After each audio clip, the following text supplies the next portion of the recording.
Jeśli myślisz, że największym błędem, jaki może popełnić fotograf, jest prześwietlenie zdjęcia albo jego słabe wykadrowanie, serio, teorii można się nauczyć, ale do pewnych rzeczy trzeba dojrzeć. Jeśli uważasz, że robisz najlepsze zdjęcia, że twoje zdjęcia są, nie ma lepszych.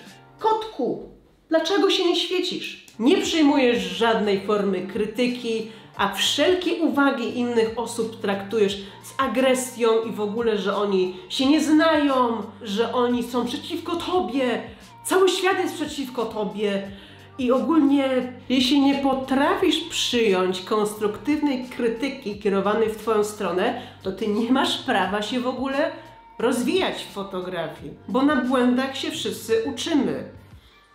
Tak czy nie? Czy ja mówię coś nie tak? Więc jak zakładasz z góry, że wszystko robisz świetnie i najlepiej, to muszę ci powiedzieć, że twoja kariera się nie rozwinie. Powiedzmy sobie szczerze, jak 10 osób mówi ci, że dane zdjęcie jest brzydkie, to coś jest chyba na rzeczy, nie? Chyba, że wszyscy są w zmowie i cokolwiek nie zrobisz, będą cię hejtować, ale tak chyba nie jest. Tak samo jeśli twoja mama powie ci, że wszystkie twoje zdjęcia są piękne, bez względu na to, co jej pokażesz, to nie jest też to obiektywna ocena, bo to jest bliska ci osoba i ona chce cię wspierać w tym, co ty robisz i cokolwiek ty nie zrobisz, ona zawsze ci powie, że to jest piękne, żeby cię wesprzeć, tak? Więc to, że 10 obcych osób powie ci, dobra, popraw, coś tam będzie lepiej, a mama powie, że jest super, to bym wzięła pod uwagę bardziej opinię tych 10 osób, bo mama zawsze powie, że wszystko jest super. Po co kupujesz aparat za kilka tysięcy złotych, jak robisz nim zdjęcia tylko w trybie automatycznym? To jest największy level straty pieniędzy w dziedzinie fotografii. Ale ty niekoniecznie też musisz chcieć się rozwijać w kierunku fotografii. Tobie wystarczy lustrzanka, która zrobi zdjęcia lepsze niż telefon. Okej, ale w trybie automatycznym większość zdjęć tak naprawdę bo to nie ty będziesz rządzić aparatem, tylko aparat będzie rządził tobą. Tryb automatyczny w aparacie zawsze ustawia nam parametry tak, żeby zdjęcie zawsze było poprawnie naświetlone.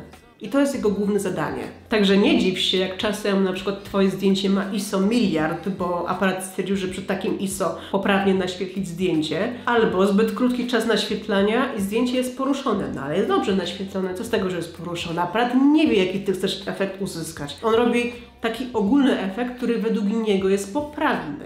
Wszystko musi się zgadzać w histogramie.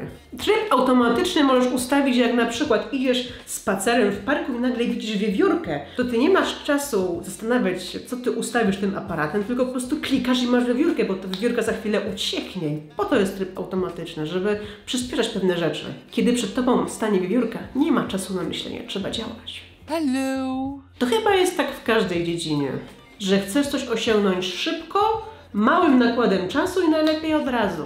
To tak się nie da. Chyba, że masz bardzo dużo szczęścia, ale trzeba mieć dużo szczęścia, żeby mieć dużo szczęścia. Jeśli widzisz jakieś różnice pomiędzy zdjęciami, które robisz teraz, a tymi, które robiłeś na przykład, rok temu, 3 lata temu, to jest to krok w dobrą stronę. Znaczy, że się rozwijasz, uczysz na błędach i jedyne, co ci mogę życzyć, to wytrwałości i powodzenia. Jeśli uważasz, że fotografia jest twoim hobby, a nie robisz zdjęć, to zastanów się, czy to faktycznie jest twoim hobby. Bo jak na przykład masz chwilę wolnego i idziesz z rodziną gdzieś na spacer i ty nie weźmiesz aparatu, bo ci się nie chce robić zdjęć, albo uważasz, że nie masz na to czasu, albo wstaw cokolwiek, to zastanów się, czy to w ogóle nadal cię kręci, bo jak nie, to nie ma sensu tego robić na siłę. I nie mówię, żebyś wszędzie łaził z aparatem, bo nie o to chodzi, ale jak fotografia jest czyjąś pasją, to zawsze znajdzie na nią czas. Także tak reasumując, jak ktoś nie chce, zawsze znajdzie powód, jak ktoś chce, zawsze znajdzie rozwiązanie.